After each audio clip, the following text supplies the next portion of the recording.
Bom, pessoal, a proposta desse primeiro vídeo é a gente falar como a gente pode tentar lidar com algum parente nosso que está com quadro neurodegenerativo ou mesmo já com quadro demencial instalado, de que forma a gente pode tentar cuidar, dar limite, dar contorno para esse nosso parente, para esse nosso conhecido. Antes de mais nada, é importante contextualizar que os transtornos neurodegenerativos, eles, como muitas outras doenças na medicina, começam de forma insidiosa e vão evoluindo. Então, antes de chegar num quadro demencial, a gente tem várias etapas que hoje, na medicina, a gente consegue pesquisar e a gente consegue acolher de forma bastante precoce. Isso é importante, e se vocês já tiveram algum idoso na família de vocês com quadro demencial, vocês devem ter percebido que mudanças de ambientes para esses pacientes são muito sensíveis. Dormir fora de casa, ou mesmo mudanças e reformas dentro de casa, deixam eles muito aflitos. Então, o ponto fundamental que eu posso sugerir é a gente, antes desse quadro avançar, já começar a fazer medidas de suporte, medidas de orientação. Para exemplificar esse cenário, pacientes com Alzheimer podem ter início do processo patológico da doença muitos anos antes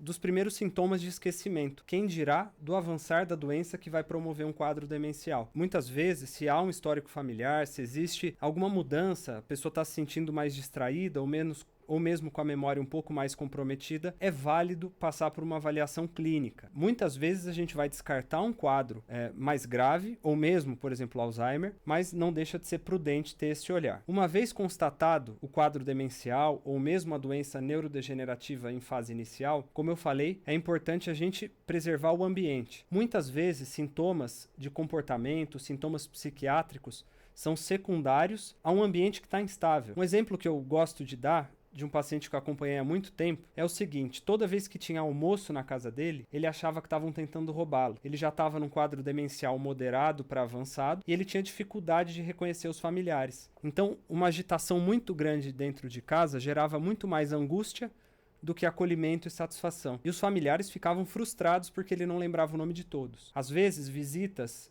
menores, em grupos menores, em horários no meio da tarde, em horários mais pré-definidos, são melhores do que grandes jantares de final de ano, grandes confraternizações. Todas as reformas e mudanças do layout da casa são importantes de pensar. Eventualmente, se o teu parente com quadro demencial vai morar com você, pega elementos do ambiente de onde ele saiu e coloca na sua casa, para ele não estranhar tanto a mudança. Por último, dentre algumas sugestões básicas que a gente está dando, eu posso trazer um alento. O idoso com quadro neurodegenerativo, com quadro demencial, ele pode ser muitas vezes insistente, até um pouco teimoso, mas em outras vezes, com jeitinho, com acolhimento, validando a experiência dele, isso é fundamental. Ele pode estar falando algo que não faça tanto sentido, mas a gente validar o sentimento dele e ceder, nem que seja para uma pequena atividade, isso pode ser muito útil. Isso acontece, por exemplo, com idosos que depois que se mudam, chegam no fim da tarde e começam a solicitar: